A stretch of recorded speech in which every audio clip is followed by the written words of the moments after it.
Hey guys, it's Calvin and welcome to the Roaming Recess. This is a show that if you don't know what it is, it's actually a show I do every once in a while to talk about certain things that I want to talk about on camera. The reason why I'm wearing a hood up today is not to be cool. It's as you guys know, a few of you know, some people that are watching this probably don't know, I did undergo surgery recently. It's nothing serious, but basically I haven't been able to get out to get my hair cut and it's not very good right now. Which you probably won't see it. You can probably get a glimpse of it onto the hood, but really I'm not a fan of it right now. And it's not about vanity. Everyone wants to look good. It's just a thing. It's just a thing. We'll forget about that and talk about what I want to talk about today, which is the Wii U.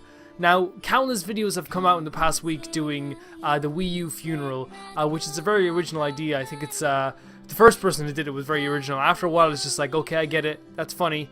That's really funny. But really, instead of talking about how the Wii U failed, which is what people have been doing, and rightfully so, I guess you kind of have to talk about that stuff, I really wanted to talk about the stuff that I really liked about the Wii U. I got a lot of crap in college for defending the Wii U on a constant basis, but really, my defense of the Wii U didn't come from a point of like, you're wrong about the Wii U failing in sales, or you're wrong about the Wii U not having many games. My defense of the Wii U always came from, I bought this really late into its life. It already had a bunch of games out for it, and I enjoyed the hell out of it. I enjoyed every game that I played on it, and yeah, that doesn't really say that it's a great console. You know, one person enjoying games on it, that doesn't make it a great console, but it does make it awesome for me. And so I'm just going to talk about why I think that in a few years' time we're going to look back on the Wii U, and we're going to look at it fondly. You don't believe me? But maybe just hear me out. I don't know. A bit of background to my history with Nintendo. When I was younger, I had a PlayStation. I had a PlayStation 1 and a PlayStation 2 in my house. I also had a Nintendo Game Boy. That was my first Nintendo console. I also had a Wii growing up as well, but that really didn't happen until later in life. I looked at Nintendo like some weird foreign thing from afar, because really the only Nintendo games I played as a child were Pokemon. I did play Link to the Past, but again, I didn't realize how big Zelda was even to people. You know, I didn't realize how massive of a series Zelda was at that point when I played Zelda on the Game Boy. I did not realize at all. My thoughts were always firmly with PlayStation, that PlayStation was the best option for me. But then every time I would go and see a Nintendo magazine, I would be like, I'm confused as to why this looks like this. Why do their characters look like this? Nothing's very serious on Nintendo. Nothing looks very serious on Nintendo. And I always was intrigued by it. And so in 2015, in fact in January 2015, I bought a Nintendo Wii U. What really compelled me that day was that I had a lot of money saved over from working over the summer. And I was in college. I was in the place where I go to college, which is in a place called Carlow.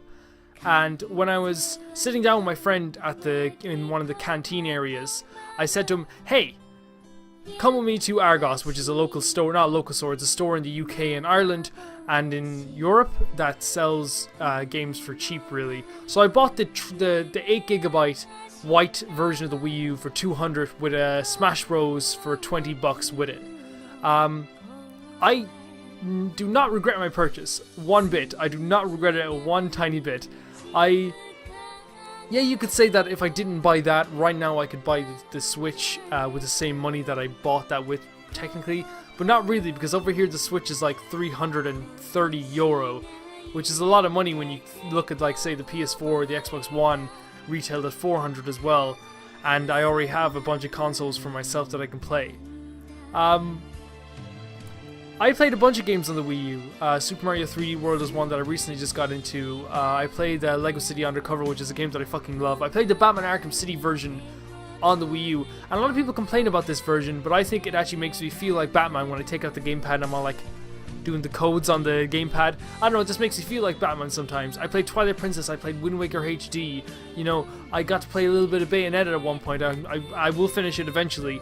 You know, I got to play these really fucking cool games that I wouldn't have played. I would not have played unless I had a Wii U. Like, if you think of it that way, if I did not have a Wii U, if me, this singular person, did not have a Wii U, I would not have ever played Twilight Princess or Wind Waker or Ocarina of Time. Ocarina of Time, which is a series that, or a game that I got to play in the Wii U because it was on the Virtual Console.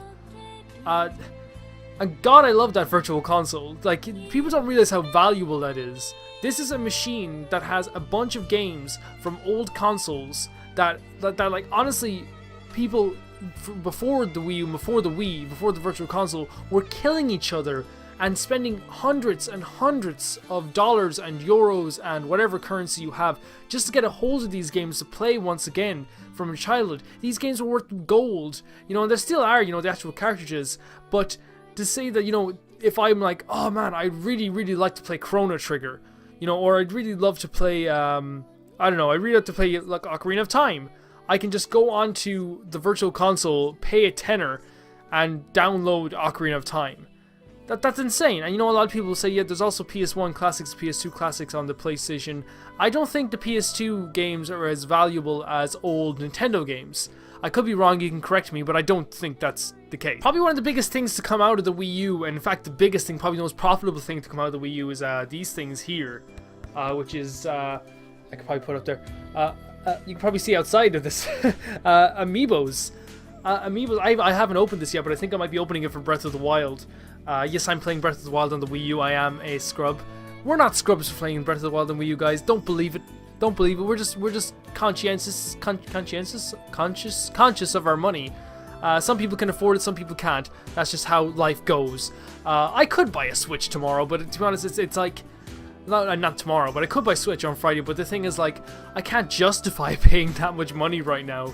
Like, I'd be paying €400 if I wanted Zelda free with it, not free with it, with it. You know, there's no bundle. You know, to go with it. If I wanted to buy other games, then it's you know, by the end of the year I could be paying $1,000 just for all the games I'll be buying on the Nintendo Switch. But the Amiibos themselves were something that I didn't expect to think were really cool. I only have one myself, but I'm thinking of getting the some of the Breath of the Wild Amiibos as well.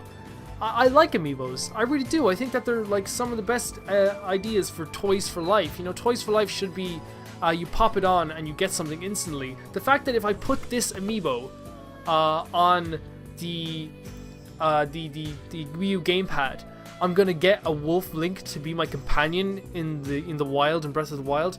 That's fucking amazing. That's awesome. I want that. I want that forever.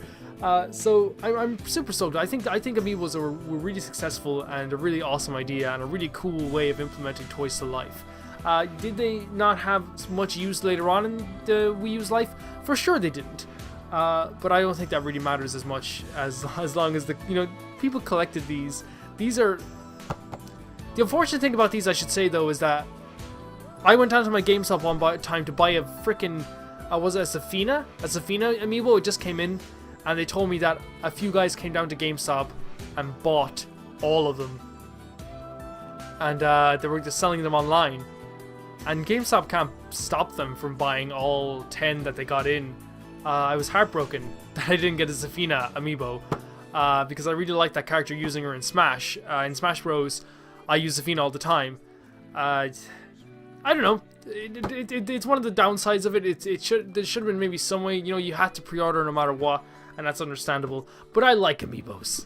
If you look at the Sega Dreamcast, when that was actually going, not strong, but when it was going, it was one of those consoles that, like, when you hear of, you know, people's mothers are bringing down to the store and they'd be like, okay, it's your birthday, pick a console, either the PlayStation or the Sega Dreamcast. And a lot of people chose the Sega Dreamcast for a lot of reasons, and I think probably the biggest reason that a lot of horror fans probably picked up was Code Veronica. You know, it was, I believe at the time it was an exclusive to the Dreamcast. I'll double check it and it'll come up on the screen if I'm right or wrong. Maybe it won't, maybe I'll forget about it. You know, they also, but of course the biggest thing I think that came out of the Sega Dreamcast was Shenmue 1 and Shenmue 2. Or was it just Shenmue 1? No, it was Shenmue 1 and Shenmue 2.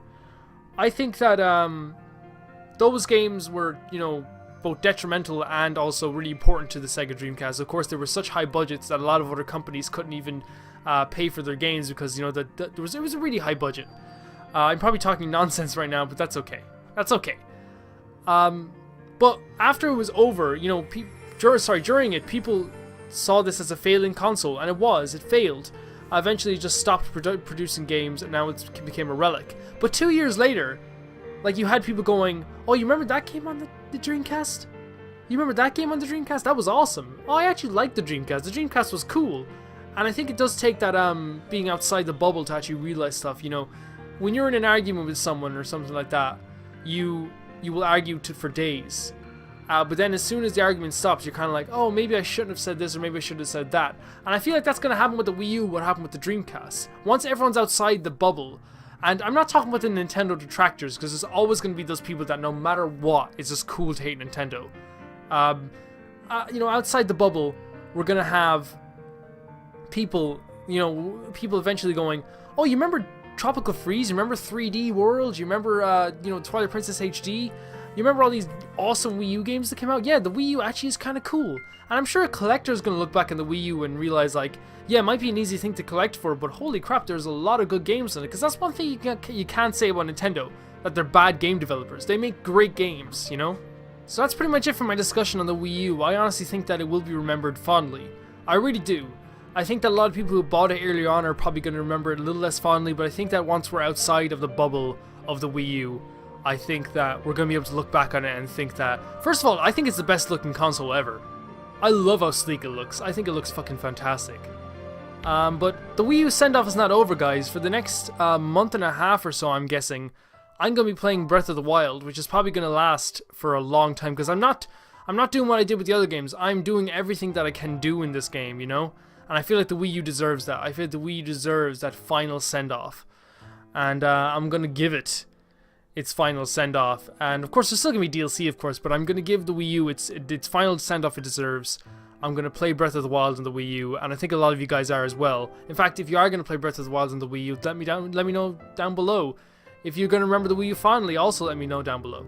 In terms of the channel, I honestly think that, guys, I found what I want to do with the channel.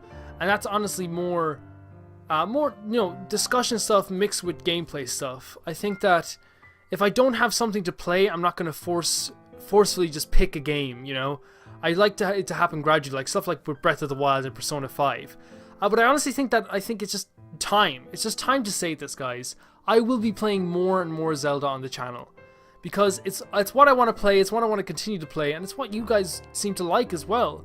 I think it's just stupid of me to just go like, I'll play one Nintendo game a year, or one Zelda game a year, you know. No, we'll play more. We'll play more, definitely. There's a lot of stuff I want to do. I want to do a hero mode run of Twilight Princess. I want to replay Ocarina of Time for a second time on the channel. I want to do all that stuff. I want to finish Majora's Mask.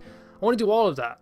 And I thank you very much, by the way, guys, for supporting all my videos. I will have my final thoughts on Twilight Princess coming out probably tomorrow. And to finish it off, what I've been doing this week, I've been playing Final Fantasy X once again, and X-2. I played 10 a lot of times, but this is like the first time that I really remember playing X-2, because I played it when I was younger and loved it. And now playing it, that game's quirky, but it works. So that's going to do it for this roaming recess. Thank you very much, guys, for watching, and I'll see you guys very soon. I'll see you guys for Breath of the Wild, actually. It's going to be a lot of fucking fun.